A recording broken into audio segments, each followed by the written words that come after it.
Insurance کروانا ناجائز ہے، البتہ علماء نے اتنی اجازت دی ہے کہ جیسے اس ملک میں یا باہر کے ملکوں میں جہاں گورنمنٹ کوئی کام بغیر انشورنس کے کرتی ہی نہیں ہے، وہاں مجبوری ہے اس لیے جائز ہے۔ یا تھرڈ پارٹی کا ہے کہ تمہاری گاڑی سے کوئی بندہ مر جائے، اس کی دیت جو ہے وہ انشورنس کمپنی بھرے، اس کی اپنے ہی جو کراتے ہیں 20 لاکھ کی پالیسی اور 50 لاکھ کی پالیسی، اور بعد میں میرے بیوی بچوں کے کام آئے گی، یہ سارا یہ جوا بھی ہے اور سود بھی ہے۔ جوا کیسے ہے کہ ابھی آپ نے 3 قسطیں دی ہیں، مر گئے تو سارے پیسے وہ دیں گے نا۔ جوا تو ہوا، اور جوا کیا ہوتا ہے؟ $100 تو 1000 مل جائے۔ اور سود ہے کہ اگر آپ نے 10 سال کی پالیسی لی تھی اور 10 سال میں آپ نہیں مرے تو آپ کو گما سود دیں گے، یہ تو ڈبل حرام ہے۔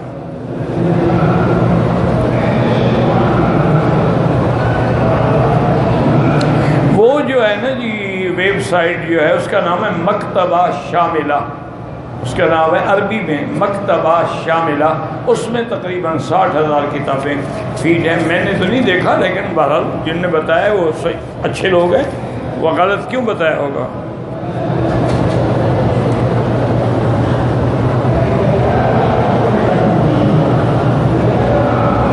کہتے جی کہ میری لڑکی کی 2 سال سے شادی ہوئی ہے، اس کی کمر میں اور ٹانگوں میں بڑا شدید درد ہے۔ ایک عامل بابے کے پاس گئے تھے، انہوں نے کہا کالا جادو ہے۔ انہی بابے جتنے ہیں نا یہ سارے، انہوں نے تو برباد کیا ساری دنیا کو۔ اس کا علاج میں نے آپ کو ابھی بتایا، اس کو کہو کہ ایک ٹیلی فون میں سورۃ البقرہ فیڈ کر لے اور ہیڈ فون لگا کے سنتی رہے۔ اگر تو جادو ہے تو انشاءاللہ 6 دن کے اندر اس کا وجود ہی مٹ جائے گا۔ اور اگر لڑکی کی آپس میں نہیں بنتی شوہر سے، پھر کبھی کمر میں درد ہے، کبھی ٹانگ میں درد ہے، کبھی سر میں درد ہے، کبھی آنکھوں میں درد ہے، عامل بابا کی روزی چلتی رہے گی۔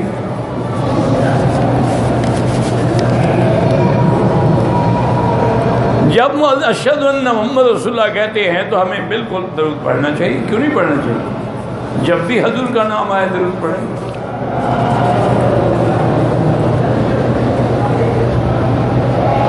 کہتے ہیں جی کہ مدینے میں کچھ لوگ پتھر پہ سجدہ کرتے ہیں، کیوں کرتے ہیں؟ تو ان سے پوچھو، میں تو نہیں کرتا، مجھ سے کیوں پوچھتے ہو؟ بھائی جو کرتے ہیں ان سے پوچھو نا، وہ کربلا کا پتھر لائے ہوں گے نا، ان کو مکے مدینے کے پتھر کی ضرورت نہیں ہے نا، وہ کربلا سے چٹیاں بنا کے لے آتے ہیں۔ ہاں جھوٹ۔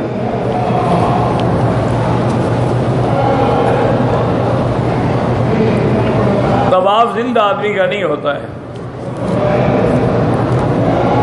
اگر بار بار وضو کرنے سے وضو ٹوٹ جائے تو ہر نماز کے لیے نیا وضو کریں۔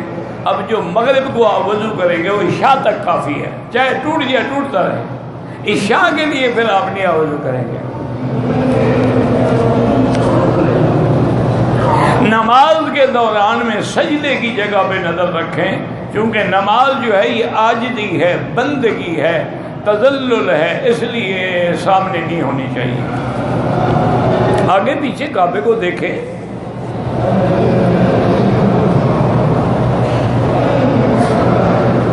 کہتے جی کہ ہمارے اکثر خطیبوں سے ہم نے سنا ہے کہ کسی نے زنا کیا تھا تو وہ پتھر وہاں، بالکل یہ حدیث میں ہے، تو باقاعدہ ہر کتاب میں ہے، سنن ترمذی میں ہے۔ یہ جو آیت ہے نا ان الصفا والمروۃ من شعائر اللہ فمن حج البیت واعتمر فلا جناح علیہ ان یطوف بہما، اس پر لکھا ہے ایک کا نام اساف تھا، ایک کا نام نائلہ تھا، انہوں نے کعبے کے اندر زنا کیا، اللہ نے ان کو پتھر بنا دیا، تو ان کو عبرت کے لیے رکھا گیا، بعد میں لوگوں نے انہیں کو خدا بنا لیا۔ ماشاءاللہ۔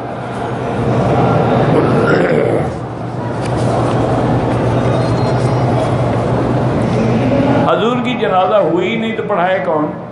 حضور تو معصوم ہیں اور امام الانبیاء ہیں۔ جنازے کی دعا تو اس کو ضرورت ہے جو ہم جیسا گناہگار ہو، جب حضور پاک ہیں تو دعا کی ضرورت ہی نہیں۔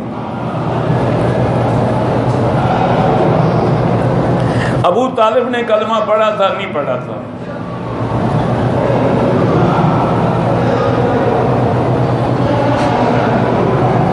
احرام عمرہ کرنے کے بعد میں نے سر منڈانے سے پہلے احرام اتار دیا، 2 گھنٹے کے بعد سر مڈایا تو دم تو نہیں ہے لیکن صدقہ خیرات کر دیں۔ انڈیا سے جو آئے ہیں وہ دوسرا عمرہ کا، جہاں سے بھی آئے ہیں دوسرا عمرہ کرنا چاہیں، 100 عمرہ کرنا چاہیں، کیونکہ بار بار عمرہ کرنا جو ہے وہ غریبی کے اور گناہوں کو مٹا دیتا۔ الوداعی طواف اسی طرح ہے جیسے عام طواف کرتے ہو، طواف سب ایک جیسے ہوتے ہیں۔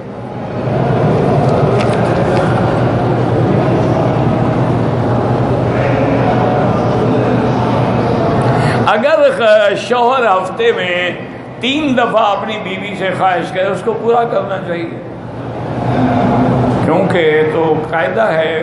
بہرحال اب عورت کا ہے 15 عورت کی بات نہیں، اگر عورت کی کمزور ہے، بیمار ہے تو شوہر کو کہے وہ علاج کرائے اس کا۔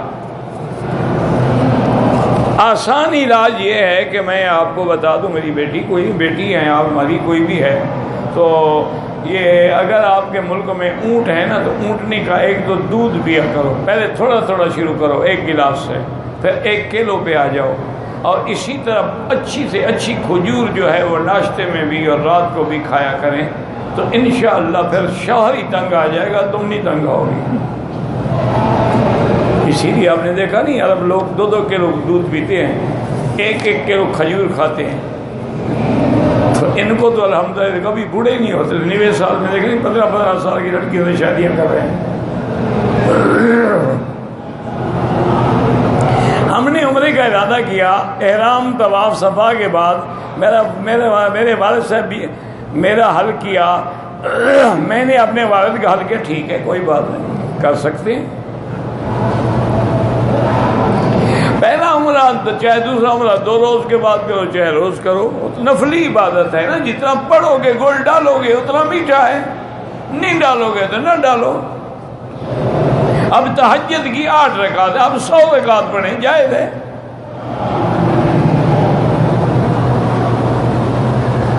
طواف ایک کے لیے ایک، عمرہ حج یہ نہیں کہ ایک کی نیت کرو حج کی اور ساری رشتہ داروں کو بخشوا دو، یہ ایسا نہیں ہوتا۔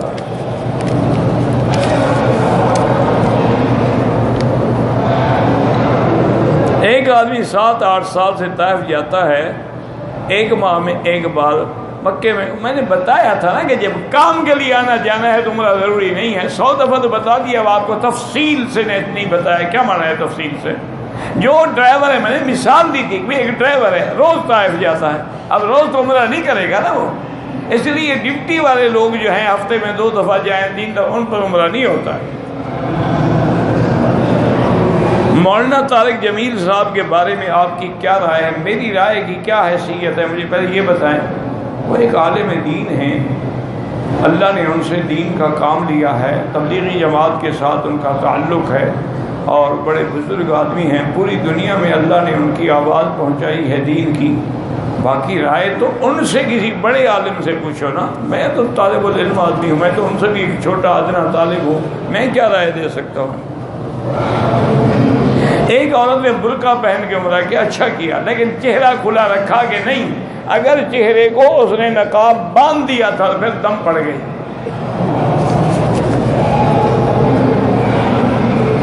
احرام کی حالت میں عورت نے کنگھی بھی کی اور ایک جوں بھی ماری، کوئی حاضر نہیں۔ عام زمزم میں عام پانی ملا کے لوگوں کو پلا نہیں، اپنے علاقے کے کنویں میں ڈال دیں اور لوگوں کو پیتے رہیں گے۔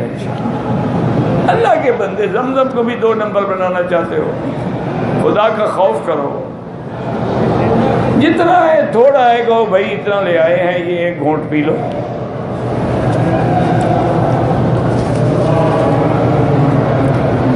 حضور پاک پہ درود جتنا پڑھے جو نماز میں پڑھتے ہو سب سے افضل درود وہی ہے۔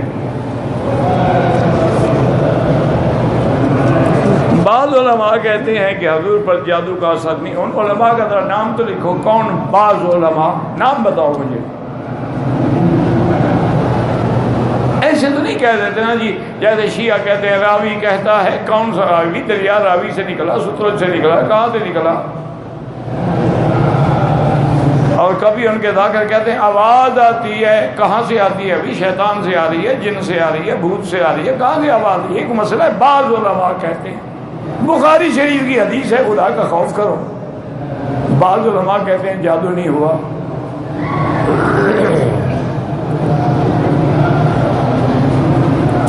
اور اتنی تفصیل سے میں نے آپ کو بتایا پھر بھی کہنا جی بعض علماء کہتے ہیں.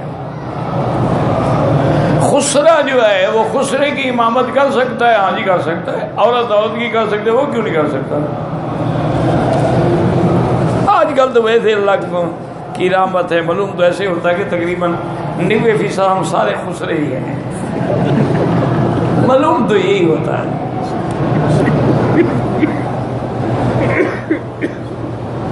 ہم دل کے اندر یہ کہتے ہیں یا اللہ جو عقیدہ مکی صاحب کا یہ کہنے کی ضرورت نہیں, کہو جو عقیدہ حضور پاک نے سمجھا ہے اللہ ہمیں اسی پہ قائم رکھا.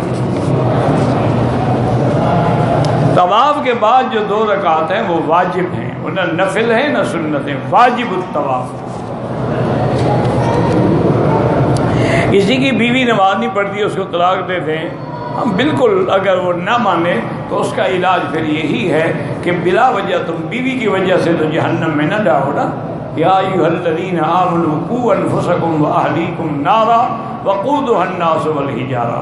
تو بہرحال اس کو بار بار سمجھائیں, نصیحت کریں. اچھا آج کل الحمدللہ بڑی بڑی عورتیں درس دے رہی ہیں, ادارے چلا رہی ہیں, ان کے پاس لے جائیں. ان کو پتہ ہوتا ہے کہ اس کو کیسے سمجھانا ہے تاکہ تم طلاق سے بھی بچ جاؤ اور وہ بھی نمازی بن جائے, توبہ کرے. عمرہ کرنے والے کے لیے مدینہ منورہ میں جا کے 40 نمازیں پڑھنا وہ تو نہ حج والے کے لیے فرض ہے نہ عمرے والے کے لیے فرض ہے. وہ تو ایک فضیلت ہے کہ اگر اللہ نصیب کر دے تو انشاءاللہ جہنم سے اور نفاق سے بری ہو جائیں گے. باقی اس کا عمرے سے تو کوئی تعلق نہیں.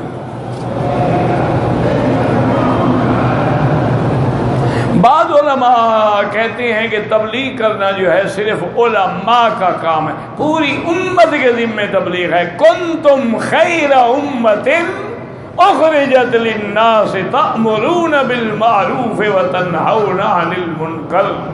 حضور نے فرمایا بلغوا عنی ولو آیۃ, ایک آیت بھی آتی ہے تو تبلیغ کرو.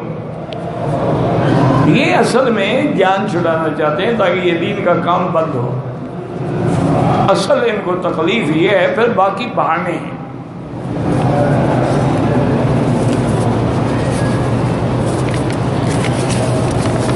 ایک مولوی صاحب کو کہنے لگا جی یہ تبلیغی جماعت ہیں تو بہت اچھے, لیکن نیکی کا کام تو کہتے ہیں, برائیوں سے نہیں روکتے. میں نے کہا جی وہ کام آپ شروع کر دیں. وہ نیکی کا کہتے رہیں, تم برائیوں سے روکتے رہو. کر کے پھر بیٹھ گئے. میں نے کہا مولوی صاحب گزارش یہ ہے کہ بات سمجھا کرو. حضرت اللہ شاہ بخاری رحمۃ اللہ علیہ کو پرانی بات ہے جب شاہ جی زندہ تھے, اللہ ان کی قبر پہ رحمت کرے, تو ان کی مجلس ایسی ماشاءاللہ ہوتی تھی کہ ہر قسم کے لوگ آتے تھے. اس میں ہندو بھی آتے تھے, سکھ بھی آتے تھے, انگریز بھی آتے تھے. تو اس زمانے میں ایک ہوتا تھا, وہ پتہ نہیں مجھے نام بھول گیا اس کا, مسعود, وہ اپنے آپ کو بھگوان کہلاتا تھا. مسعود بھگوان حضرت کا عاشق تھا. وہ میرے خیال میں کمشنر تھا یا ڈپٹی کمشنر تھا. تو اس نے ایک دن شاہ صاحب آئے نا جی, پسینہ پسینہ تھکے ہوئے, تو انہوں نے کہا شاہ جی آپ اپنی زندگی جوانی کو بھی برباد کر دیا ہے آپ نے, کیا فائدہ ہوتا ہے تبلیغ سے؟ فائدہ کیا ہے اس کا؟ جب وہی ہے, حال وہی ہے جو پہلے تھا. آپ اپنی جان کیوں مارتے ہیں کہ عشاء کے بعد تقریر شروع کی تو صبح کی اذان پہ جا کے ختم ہوئی. شاہ جی سمجھ گئے کہ یہ شرارتی آتے ہیں. اچھا اس وقت شاید فیض احمد فیض بھی وہاں تھا جو شاعر ہے بڑا, فراز شیخ وہ بھی تھا. تو شاہ جی سمجھ گئے چالاکی ان کی. تو شاہ صاحب نے کہا کہ آج کے جلسے میں کتنے لوگ تھے؟ انہوں نے کہا جی کہ اخباروں میں تو خیر کل آئے گا کہ لاکھوں کا مجمع تھا, لیکن ہماری جو رپورٹ ہے وہ بڑی کریکٹ ہوتی ہے. ہم پیمائش کر لیتے ہیں کہ اس گراؤنڈ کا کتنا طول عرض ہے, اس میں کتنے بندے آ سکتے ہیں, تو وہ بالکل کریکٹ ہوتا ہے. ہمارے اندازے کے مطابق 20,000 آدمی تھے. آپ نے فرمایا کہ حضرات آپ یہ بتائیں کہ 20,000 آدمی کو جلسہ مغرب سے شروع ہوا، فجر کو ختم ہوا، یہ 12 گھنٹے رات کے 20,000 بندے کو ہر گناہ سے روک لینا، یہ کوئی تھوڑا فائدہ ہے؟ جھوٹ بولنے والا جھوٹ سے روک گیا، سگریٹ پینے والا سگریٹ سے روک گیا، ڈاکہ مارنے والا ڈاکے سے روک گیا، چور چوری، اتنی دیر کے لیے تو ہم نے روک دیا نا، باقی تم انتظام کر کے روک لو۔ میں کہا تمہارا تو حال ہے، کروڑوں روپے کی تنخواہیں کھا جاتے ہو اور ایک محلے کی تم رکھوالی نہیں کر سکتے، اور پورے دن میں گنو علماء کی برکات کہ طول خم سے لے کر کراچی تک ایک دن میں کتنے جلسے ہوتے ہیں، کتنے لاکھ لوگوں کو انہوں نے گناہوں سے بچایا ہوا ہے۔ یاد رکھو تبلیغی جماعت والے، چلو اگر تمہیں برائی سے نہیں روک، جب نیکی میں لگ جاؤ گے تو برائی سے خود بخود روک گئے، یہ بھی تو برائی روکنے کا ایک طریقہ ہے نا۔ میری دادی چلنے پھرنے کے قابل نہیں، ان کو وہاں ان کا عمرہ کر سکتے ہیں۔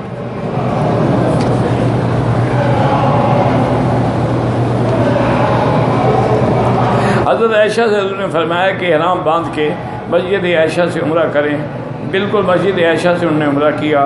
حضرت عائشہ کا احرام باندھنا حیض کی وجہ سے، ہر سال ان کو حیض آتا تھا، جب بھی وہ حج پہ آتی تھی، جب بھی بعد میں انہوں نے مسجد عائشہ سے ہمیشہ عمرہ کیا۔ وہ تو اتفاق تھا کہ حج پہ عمرہ نہ کر سکی، لیکن بعد میں وہ کیوں کرتی رہیں اگر وہاں سے عمرہ بنا تھا تو؟ حضرت عبداللہ ابن زبیر نے وہاں سے عمرہ کیوں کیا؟ عبداللہ ابن عمر نے وہاں سے عمرہ کیوں کیا؟ اور بڑی کتابیں نہیں پڑھ سکتے ہو تو بلوغ المرام ہی کم سے کم پڑھ لو، اس کے حاشیے پہ سب تفصیل لکھی ہوئی ہے۔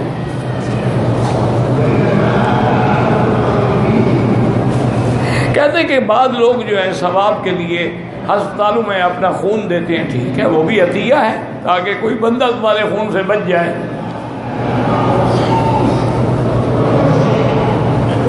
میں حرم میں بغیر احرام کے داخل ہوا، حرم سے مسجد عائشہ سے احرام باندھا، بالکل جناب دم پڑ گئی آپ پہ۔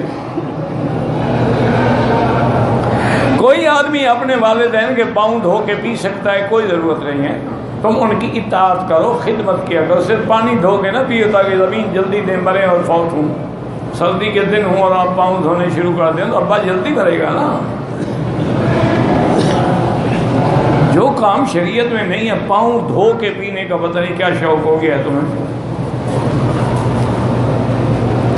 اصل بات ہے والدین کی، ان سے بھلائی کرو، وَصَّيْنَ الْإِنسَانَ بِوَالِدَيْهِ إِحْسَانًا، اسی طرح ان کے سامنے اونچے سر سے بات نہ کرو، ان کی باتوں پر انکار نہ کرو، ان کو ڈانٹ کے بات نہ کرو، احترام کرو، اکرام کرو، ان کو پہلے کھانا کھلاؤ، بچوں کو بعد میں کھلاؤ، تاکہ والدین کو احساس ہو کہ ہماری اولاد کو ہمارا کتنا خیال ہے۔ یہ باقی پاؤں چوم لینا، پاؤں پہ بوسہ دے دینا، پاؤں دھو کے پی لینا، کچھ نہیں ہوتا۔ کہتے جی کہ جب ہر جگہ سپیکر لگے ہوئے ہیں تو مکبر یہاں کیوں رکھتے ہیں کہ وہ بھی تکبیر کہتے ہیں؟ اگر امام صاحب کا لاؤڈ سپیکر فیل ہو جائے پھر کیا کریں گے آپ؟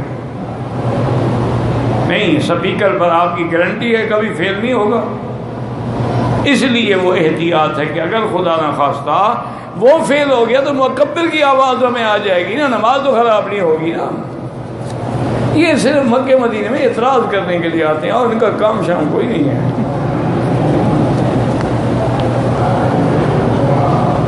کمپنی کی مسجد میں نماز جمعہ پڑھایا جاتا ہے، کبھی جمعہ میں 40 آدمی، اگر کمپنی کا یعنی وہ جو سکن ہے بہت بڑا ہے پھر تو ٹھیک ہے، اور ساتھ شہر بھی ہے، لیکن کوشش کرو کہ بڑی مسجد میں جا کے جمعہ ادا کرو۔ کہتے ہیں کہ کچھ لوگ کہتے ہیں کہ ٹوپی جو ہے وہ اسلام میں ضروری نہیں ہے۔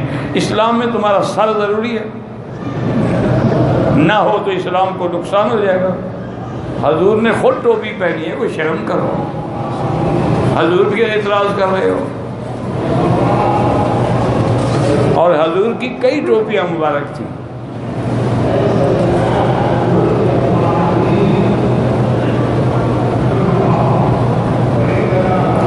آپ کے کچھ عرصہ پہلے حضرت بدری کے حوالے سے وظیفہ آیا تھا مجھے پتہ نہیں، کوئی نے بتایا ہو تو کیسٹ میں سن لیں، اب یاد تھوڑا رہتا ہے اگر میں نے پہلے کبھی کوئی بات کی تھی تو۔ یوسف نے برائی کا ارادہ کیا تھا؟ بالکل نہیں، اللہ کے نبی پاک ہوتے، یہ چونکہ تمہارے دماغ میں خرابی اور برائی ہے نا، اس لیے تم اس کے لیے راستہ نکال۔ ہاں یوسف نے بھی ارادہ کیا اور امرأۃ العزیز نے بھی ارادہ کیا، خدا کا خوف کرو۔ اللہ قرآن میں کہتے نصرف عنہ السوء والفحشاء، ہم نے برائی کو پھیر دیا، یہ نہیں کہ یوسف کو پھیر دیا، برائی آ رہی تھی یوسف کی طرف، ہم نے اس کو پھیر دیا۔ یوسف تو نہیں جا رہے تھے برائی کی طرف۔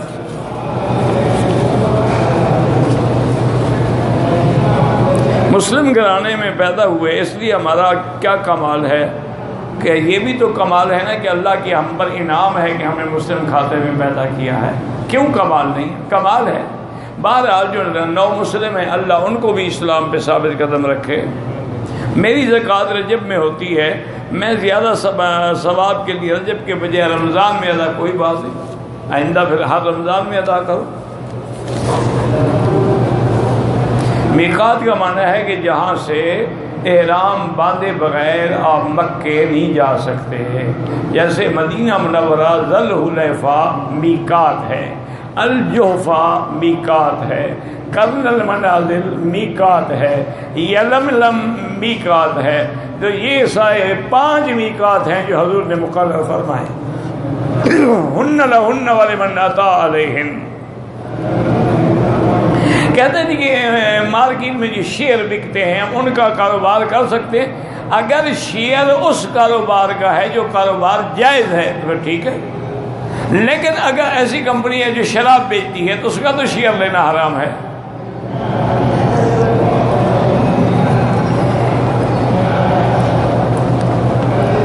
وضو میں فرض ہے ہاتھوں کو ٹخنوں سے، اکثر لوگ جو ہیں موزے پہن کے موزے اگر چمڑے کے ہیں تو مسے میں کوئی اختلاف نہیں، بل المس علی الخفین جو ہے علامت اہل سنت ہے، یہ جرابوں پر نہیں۔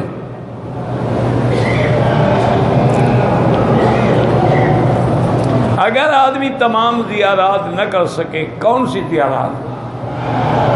مکے میں آ کے کعبۃ اللہ مل گیا، پھر اس سے بڑی کون سی زیارت ہے؟ کعبے میں طواف کیا، صفا مروہ دوڑا، عمرہ پورا ہو گیا، زیارت کا تو کوئی تعلق نہیں عمرے سے۔ ویسے تو مکے کا ایک ایک پہاڑ جو ہے وہ بھی قابل زیارت ہے۔